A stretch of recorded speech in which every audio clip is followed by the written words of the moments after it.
राजकारणापासून ते राजकारणापर्यंत प्रत्येक घडामोडीवर बारीक नजर ठेवणारा तुमचा हक्काचा लोकल न्यूज प्लॅटफॉर्म ठाणे दर्पण, ठाण्याचं खरं प्रतिबिंब. मध्य रेल्वे मार्गावरील कळवा आणि मुंब्रा स्थानकादरम्यान 12वी विद्यार्थ्याचा परीक्षा केंद्रावर जाताना रेल्वे रुळावर मृतदेह आढळला. सोहम कटरे असे मृत मुलाचे नाव असून रेल्वे गाडीतील गर्दीमुळे तोल जाऊन त्याचा मृत्यू झाला असावा असा अंदाज व्यक्त केला जातोय. सोहम याच्या मृत्यूमुळे सर्वत्र हळहळ व्यक्त केली जात आहे. प्रवासी संघटनांनी देखील आक्रमक भूमिका घेऊन रेल्वे प्रशासनाचा निषेध नोंदवला आहे. तसेच निषेध व्यक्त करण्यासाठी आज काळे कपडे किंवा काळी मुखपट्टी वापरून प्रवास करण्याचे आवाहन प्रवाशांना केले. सोहम कटरे हा 12वीमध्ये विज्ञान शाखेतून कळवा येथील न्यू कळवा महाविद्यालयात शिक्षण घेत होता. 12वीच्या परीक्षा सुरू झाल्याने त्याचे कळवा येथील मनीषा विद्यालय शाळेमध्ये परीक्षा केंद्र होते. सोहमच्या वडिलांचे कळवा येथे सराफाचे दुकान होते, परंतु वैयक्तिक कारणामुळे सोहम आणि त्याचे कुटुंब डोंबिवली येथील आजदेगाव भागात महिन्याभरापूर्वीच वास्तव्यास गेले. 12वीची परीक्षा सुरू झाल्याने तो डोंबिवली येथून कळवा येथे परीक्षा देण्यासाठी निघाला होता. मंगळवारी सकाळी तो जखमी अवस्थेत कळवा आणि मुंब्रा रेल्वे स्थानकादरम्यान रेल्वे रुळाजवळून आढळून आला. घटनेची माहिती ठाणे लोहमार्ग पोलिसांना मिळाल्यानंतर पोलिसांचे पथक घटनास्थळी दाखल झाले. त्यांनी सोहम याला ठाणे जिल्हा शासकीय रुग्णालयात उपचारासाठी दाखल केले, परंतु दाखल करण्यापूर्वी त्याचा मृत्यू झाल्याची माहिती डॉक्टरांनी दिली. या प्रकरणी अकस्मात मृत्यूची नोंद करण्यात आली. दरम्यान हा अपघात रेल्वेतील गर्दीमुळे तोल गेल्याने झाला असा अंदाज व्यक्त केला जातोय. अपघात प्रकरणातील प्रत्यक्षदर्शीचा शोध सुरू असल्याची माहिती ठाणे लोहमार्ग पोलिसांनी दिली.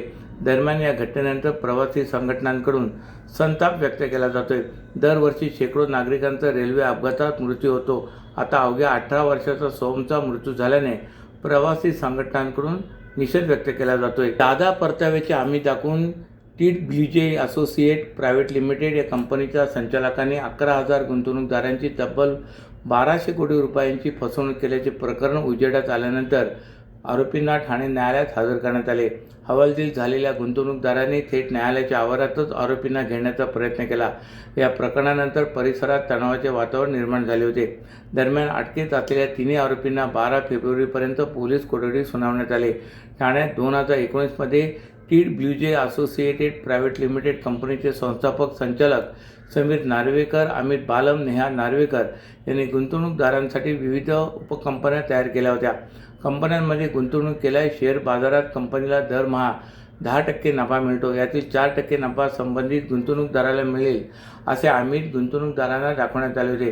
त्यामुळे अनेकांनी या कंपनीत गुंतवणूक करण्यास सुरुवात केली. सुरुवातीच्या काही वर्षात गुंतवणूकदारांना त्याचा परतावा मिळत होता, त्यामुळे त्यांनी त्यांच्या नातेवाईकांना याबाबतची माहिती दिली. त्यामुळे गुंतवणूकदारांची संख्या देखील वाढत गेली. राज्यभरातील 11,000 गुंतवणूकदारांनी या कंपनीत 1200 कोटी रुपये गुंतवले होते. मागील वर्षभरापासून गुंतवणूकदारांना त्यांचा परतावा मिळणे बंद झाले होते. त्यामुळे त्यांनी नार्वेकर यांना जाब विचारला असता त्यांच्याकडून प्रतिसाद मिळत नव्हता. आपली फसवणूक झाल्याचे लक्षात आल्यानंतर काही गुंतवणूकदारांनी या प्रकरणी श्रीनगर पोलीस ठाण्यात गुन्हा दाखल केला होता. या तक्रारीच्या आधारे कंपनीचे संस्थापक संचालक समीर नार्वेकर, अमित बालम, संकेत घाग, खारघरचे विभाग व्यवस्थापक सागर कदम, वागडेशेठ येथील विभाग व्यवस्थापक सौरभ बोंडे यांच्या विरोधात गुन्हा दाखल झाला होता. या प्रकरणाचा समांतर तपास ठाणे आर्थिक गुन्हे अन्वेषण शाखेकडून सुरू होता.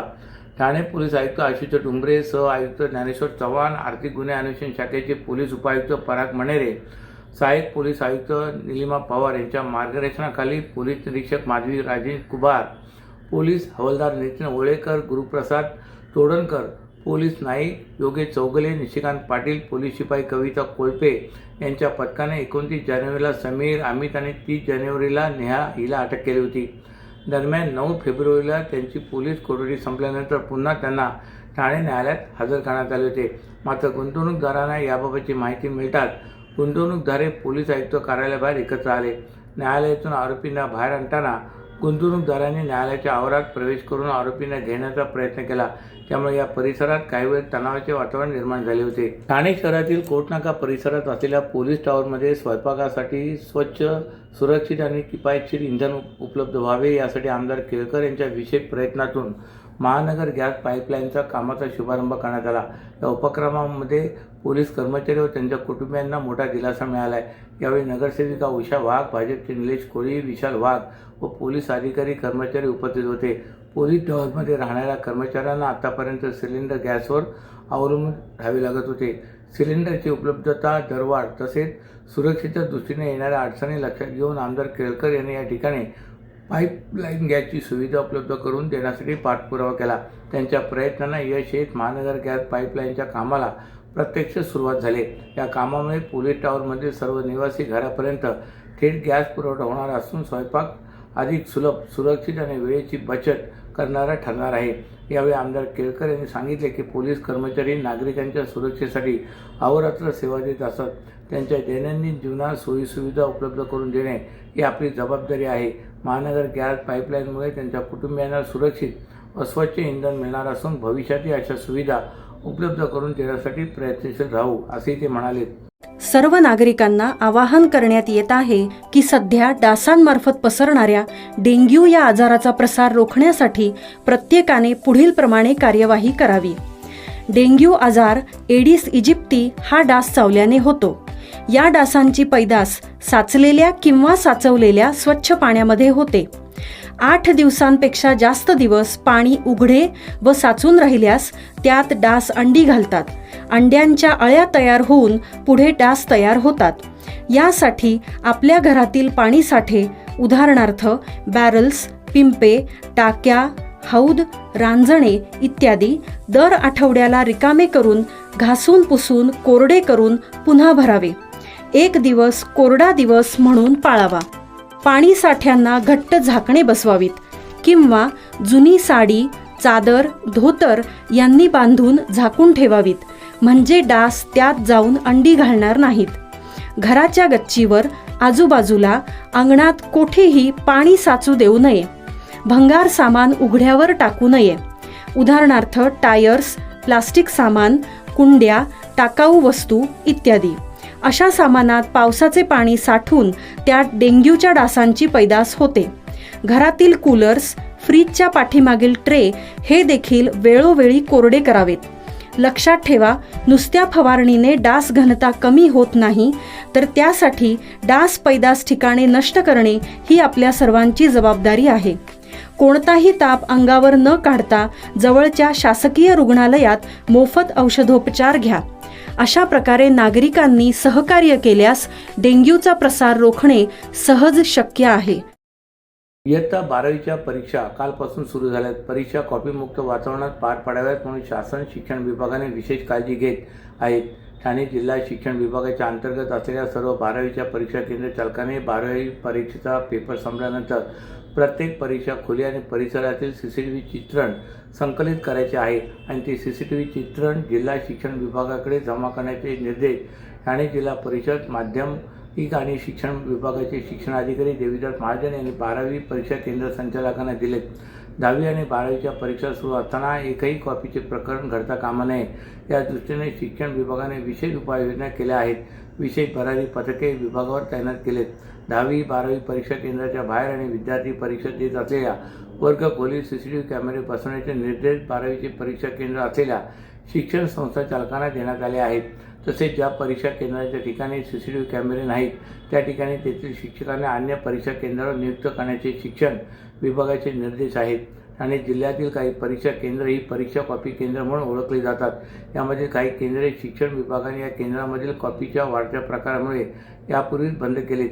जिल्ह्यात एकही कॉपीचा प्रकार घडू नये म्हणून जिल्हा शिक्षण विभागाने विशेष खबरदारी घेतली आहे.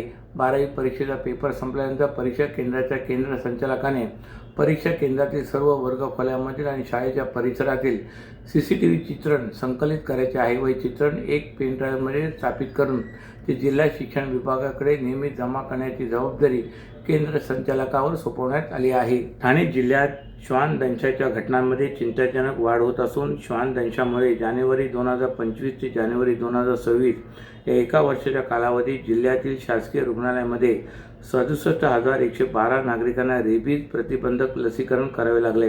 जिल्ह्यातील शहरी व दाट लोकवस्तीच्या भागामध्ये श्वान दंशाच्या घटनांमध्ये प्रमाण अधिक असल्याचे आकडेवारीवरून स्पष्ट होते. उल्हासनगर 3 येथे सर्वाधिक 12,594 तर भिवंडी उपजिल्हा रुग्णालयात 11,793, उल्हासनगर 4 मध्ये 9,788 आणि अंबरनाथ उपजिल्हा रुग्णालयात 8,450 रुग्णांनी उपचार घेतले आहेत, तर ठाणे सिव्हिल हॉस्पिटलमध्ये 5,157 रुग्णांवर रेबीज प्रतिबंधात्मक उपचार करण्यात आले. आरोग्य तज्ज्ञांच्या मते रेबीज हा आजार एकदा बळवल्यास प्राणघातक ठरतो. त्यामुळे कुत्रा किंवा कोणत्याही संशयित प्राण्याने चावा घेतल्यास जखम तात्काळ साबण व स्वच्छ पाण्याने धुवून विलंब न करता लसीकरण करून घेणे आवश्यक आहे. श्वान दंशाच्या वाढत्या घटनांमुळे ठाणे जिल्ह्यातील सार्वजनिक आरोग्य यंत्रणेसमोर मोठे आव्हान उभे राहिले आहे. अशाच नव्या आणि ताज्या बातम्यांसाठी ठाणे दर्पणच्या पेजला लाईक करा आणि फॉलो करायला विसरू नका.